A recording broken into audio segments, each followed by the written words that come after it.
Hi, I'm Mary Wing Soares, and this is Transparency in Government. With me today is Kevin Smith, our town manager. Welcome. Thanks, Mary. Thanks for having coming me again. back. Yeah, we're in March already after the It's election. the first day of spring. Yeah, in and you're March. dressed for the occasion. Hey, we've got to will it somehow. I know, really. You know, We'll have to see if that makes the snow melt. Although, We'll see. day after tomorrow, I think you'll probably be back in your sweaters. I think so. Yeah. Although it was beautiful out today, it really was lovely. 40 degrees never felt so good. No, That's what I said. But hopefully soon enough the warm weather will be here and Right. really get the snow melting. Well, I'm excited. The election is over, and we didn't delay the election. Nope. No, and we had over 2,000 people come out in spite of the storm, Yep. which was really a nice. I'd love to see 18,000 people come Right. out, but it was nice. It was a normal turnout for a regular, a local election. We get in the 2000s, Right. the 2000s. So it was nice to see, and they approved nearly everything. And so, this town has been so generous to, to the school and to the town in supporting all of the different things.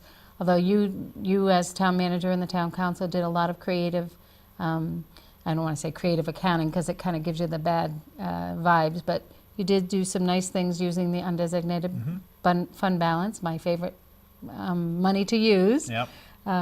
So it's exciting to know that all of these things are going to be happening. It is. It is very exciting, and I owe the voters a lot of thanks for approving so many of the warrant articles and a number of the cost items, because I think it shows a confidence in that they trust what we're asking for, and that they are needs and not wants, but also that we'll be able to keep the tax rate stable going forward. Of course, one of the biggest ticketed items to pass was the renovations to the central fire station. And I've got to give so much credit to Chief Darren O'Brien. Absolutely.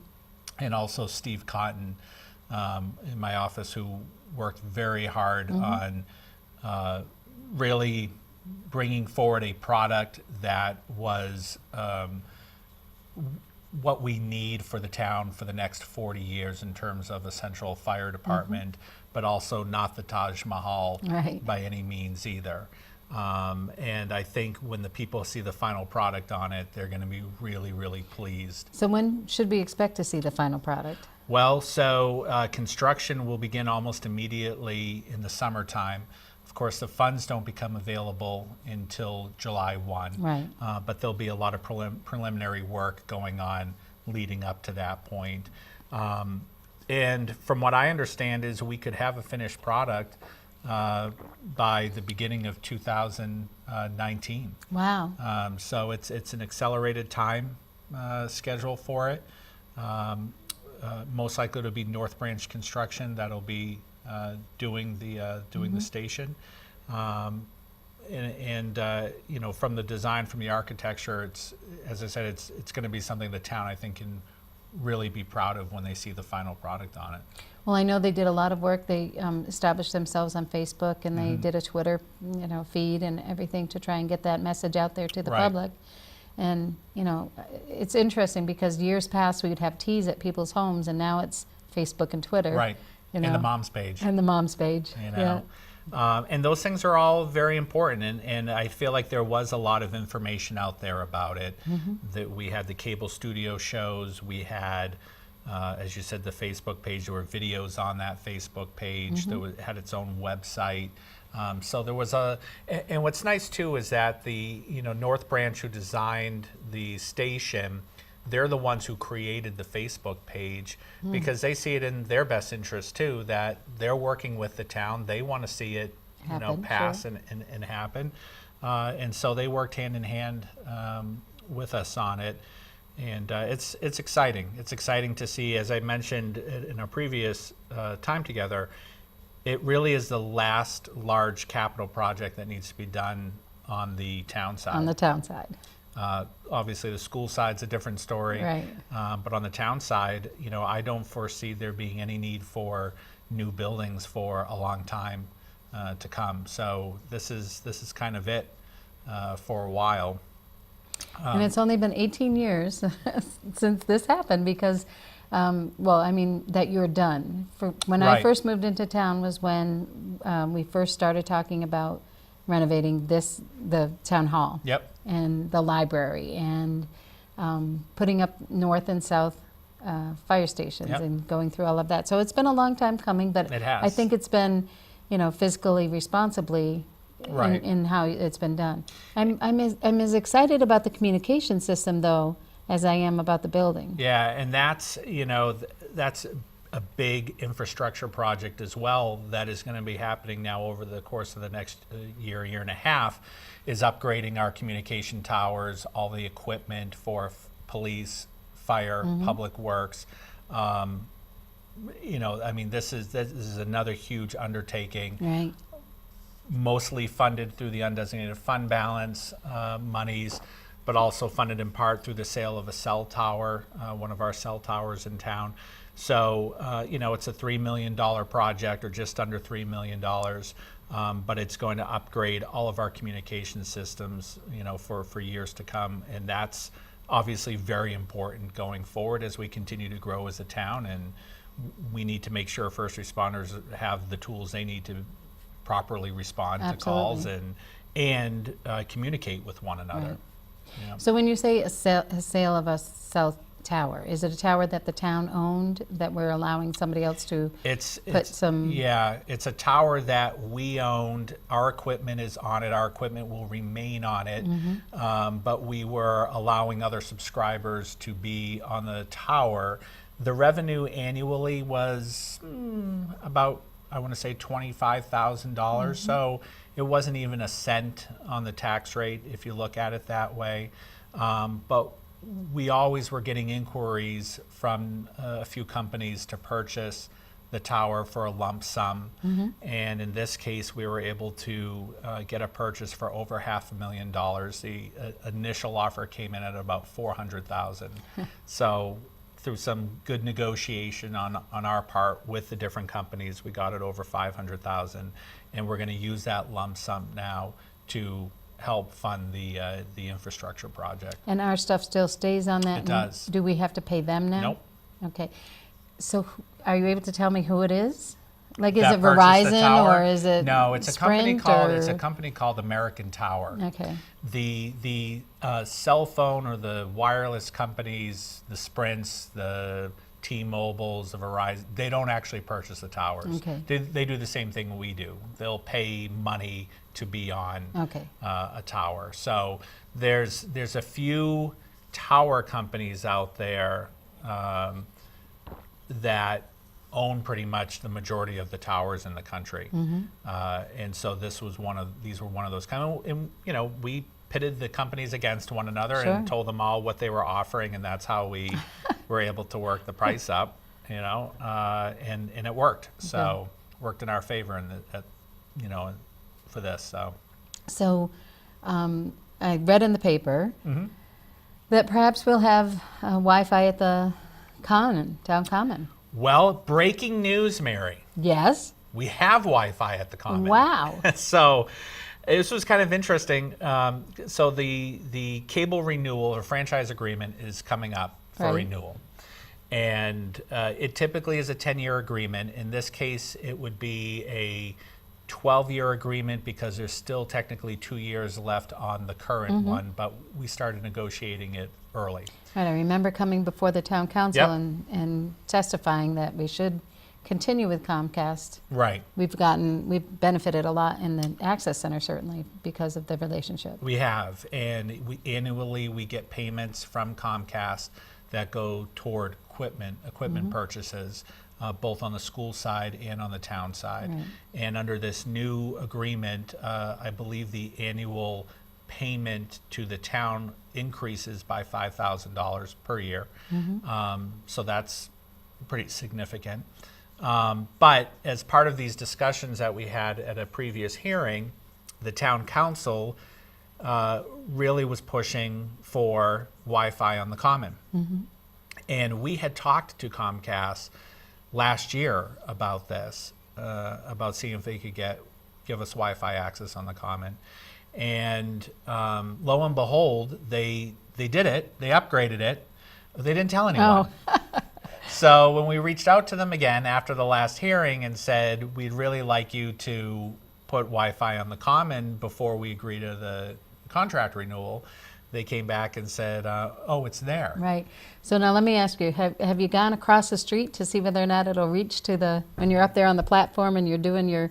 It does. Is your, you know, when you're commentating on the parade as it goes by? Well, yes, because where the now, see, router, the box? now you're going to make me Just say the box. the box. We'll call it the The box. rectangular thing. Okay, I think it's called the router. You think it's called I the do. router? Okay, I'll go with it, Yeah. Mary. You want to call it the router? We'll call it the router. It's at the Methodist Church. Oh, That's where super. they put it. Nice. So you can get it all in and around that entire area. Jeepers creepers. How can it can go that far and they can't even get it from the living room to I the don't know. bedroom? You know, Good question. that doesn't make sense. So as long as if you're a Comcast subscriber, Mm-hmm. you have no problem. You can just go on. It comes up as part of your Xfinity. Right. I was able to get on here, which doesn't have Right. Yep. wireless yet. But if you're not a Comcast subscriber, you can log on as a guest, as long as you agree to their terms and conditions. And, it's not, it's free Wi-Fi, Mm-hmm. but again, you have to be a subscriber or log on as a guest. I don't want people to think that, oh, why didn't they just do free Wi-Fi for everybody, Right. even if you're not a subscriber to Comcast. That it doesn't work that way in any No, it doesn't. In any venue. right. So, but most people in town are subscribers of Comcast. As I said, you can log in as a guest too if you're not. But that's now there. And then what they're also doing is they're going to be dropping some fiber. They're replacing the cables that are at the town common and upgrading them to fiber and putting some other drops. So it'll be really fast. Yes. Cool. Really fast, really high tech. Nice. Yeah. Yeah. And anyone the franchise agreement will be online. If you want to look at a hard copy, you can come get it from the cable studio. There's going to be a public hearing on it April 2nd Okay. at the town council meeting. That'll be published in the newspaper, so people, if they want to come and speak on it, they can. But anyone who wants to look at the franchise agreement can do so. One of the other concessions we got is a senior discount. Mm-hmm. We don't currently, under the current contract, there is no senior discount. How old do you have to be a senior? It's probably either 62 or 65. Well, works for me. So it's only $2. Hey, $2 But you know is what? $2. It's $2 more than what? It's $2 a month. It's $2 It's more than what you're $24 getting a now. year. That's right. Yeah, and that is their standard senior discount. Councilor Green was really pushing for it to be more than that. Yeah. But that's something that that is their national standard Mm-hmm. agreement. It's $2, and as I said, it's $2 more a month than what we're currently getting. Sure. So I mean, it's again, anyone in the public can weigh in at the public hearing on it. But they've made I think a lot of good concessions for the community going forward, for us to benefit from it. Nice. Yeah. Yeah. So, Looking at, what other things do we have going on? we had absentee ballots. Was there a lot of controversy over the well, absentee there wasn't a lot of ballots? controversy, but so it's kind of interesting, Mary. The last two municipal elections, so this year and last year, we had a significant number of absentee ballots cast. For, I think, a relatively obvious reason, and that is that there was a snowstorm coming. Now, by law, you can't cast an absentee ballot just because you don't feel like voting on election day, okay? You have to have a legitimate reason why you cannot make it to, and by legitimate, I should say a lawful reason under the state statute, which includes you're going to be out of town. Your work prevents you from being able to make it into the polls. A religious commitment, or you're watching children. Could Okay. be, and you don't have to receive compensation for it either. So they could be your own children. Okay, so 12 inches of snow or 2 feet of snow doesn't count. It doesn't. If Okay. you showed up to fill out an absentee ballot and simply said, I don't feel like driving in the snow tomorrow, I want to fill out an absentee ballot, that's not a legitimate reason for it. Now, if you're an elderly person, not even an elderly person, but if you said, I have a disability with driving in the snow, I can't drive in the snow, then you can cast a ballot. If you said, I work late at work, I work in Massachusetts, and I know the traffic's going to be awful getting up because of snow, you can cast an absentee ballot. You know, so the point here is that as long as it's under the law and you sign the affidavit, you can cast an absentee ballot. We don't, what they want to prevent is early voting. We don't have early voting in New Hampshire. Right. And absentee ballots aren't to be used to vote early. Now, that being said, there were a lot of people who felt that they fell under those requirements given the snowstorm that was coming both this year and last year. And so last year, if you remember, we had a blizzard on election day. We postponed it, Right. but we were encouraging people to vote absentee prior to it, and we had 700 absentee ballots cast. But I know that during that day, many people came and picked up their absentee ballot, voided it, and went and voted. Did they? Yeah. Okay. I wasn't aware of that. Yeah. But I mean, 700 is a lot of absentee. It is. I didn't know you could do that, by the way, either. If it hasn't been cast yet, because Yeah. they're not open until a certain amount of time. Yeah. They're not open until 1 or 2 in the afternoon. So I know that people came and You said, can come in, void it, and then go and right, vote in the and ballot vote box. ballot box. So you had roughly 700 last year. You had 400 This that were year. cast this year. And I believe that in both those instances, and I think it's great, by the way, that we had that many absentee ballots cast, but I think in both cases, it overinflated the number of voters we actually had when you look at How many here's came out why, that and here's day. why I say this. Right. Because as you noted, on a normal voting day, so let's go back 2 years, no, 3 years ago, 2 years ago. When didn't we have snow? 2016, Right. okay? That's a good barometer because we didn't have any snow that And year. we had 2,400 people that came out to vote. In 2016. So I think it was less than 2,400. Oh, okay. Yeah. Well, it wasn't I want to anymore, say it I'm was, gonna say. no, it was closer to 2,000. The Okay. number was just over 2,000 people in 2016. And how many absentee do you think we had? Like 100 or so? Yeah, I don't Yeah. think it would have been very much at all. 100 would surprise me if it was even that. But that's a normal municipal election voting Right. year. So just over 2,000. Fast forward a year. Last year, when we postponed it, we had one of our highest ever was 25. It was over 2,500. But we also had 700 absentee ballots, Right. which I think way inflated that number because you had so many people that cast an absentee ballot. Right.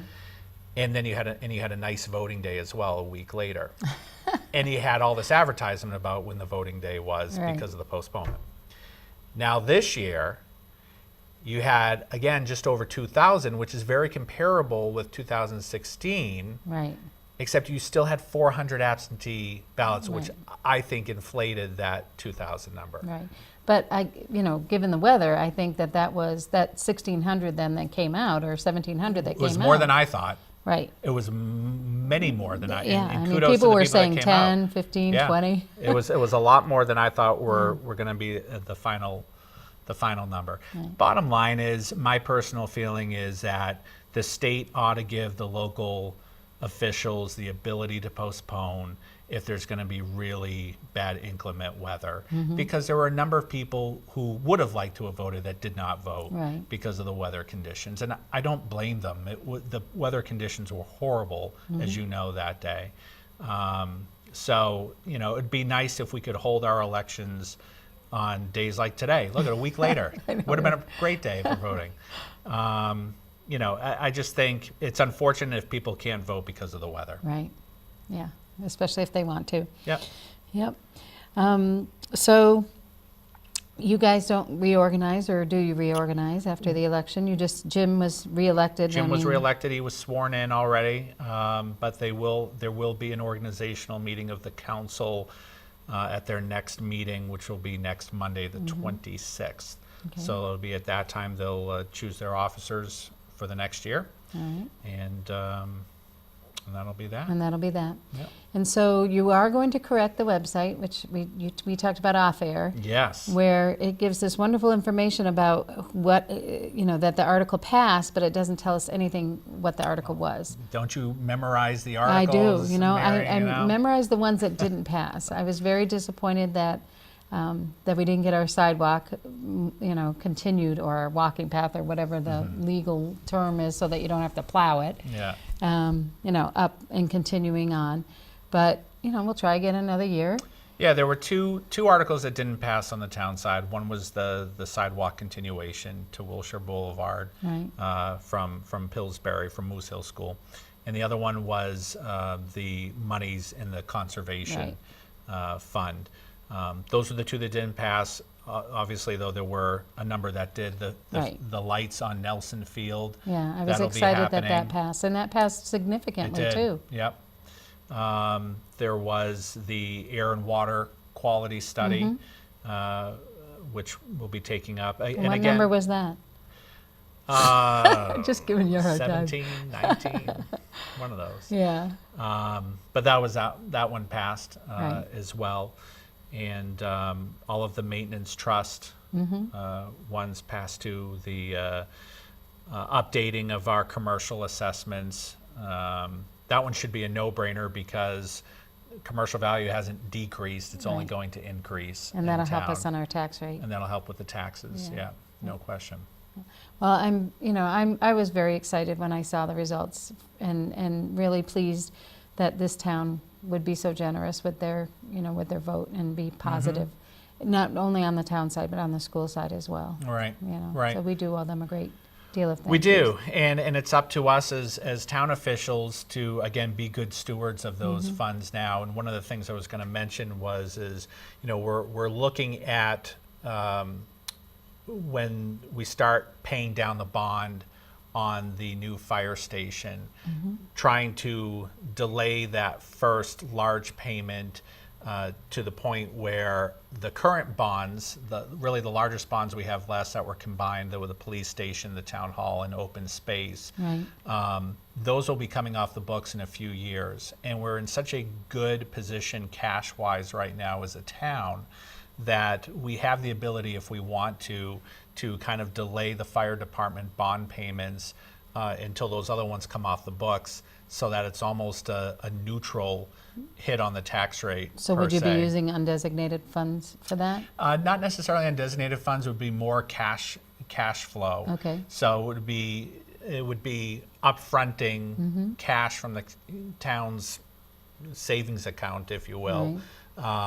That would cover those payments in the first couple of years, and then start making payments on it thereafter. And stuff like that would all be discussed in public forum, Sure. so that it's transparent and everything. But it's again, because we're in a very positive position financially, it's something as a town we have the ability to do if we wanted to do that. Again, to kind of lessen the hit on the tax rate for the taxpayers. Well, we'll have something to talk about next time when we talk about the additions in our building and how that is going to impact our tax rate, because we have so many more calls to different places than we do normally, or had anticipated, I think, when we accepted, or not allowed, because they were allowed to do it under the law, the senior housing and the senior assisted living and everything else. So we'll leave that for next time. It's really great to have you here. Thank you for coming. And thanks again for having me. And if anyone ever has questions about town issues, tax rate stuff, budget, feel free to call my office. That's right. That's what we're there for, is to help educate people and get them interested, get them involved, and feel like they're a part of what's happening in the community. We saw 6 people run for town or for school board. We'd Yep. love to see, maybe not 6, but a few more people step up for town council and become involved. Yep. Thank you very much for watching. This has been Mary Wing Soares and Transparency in Government.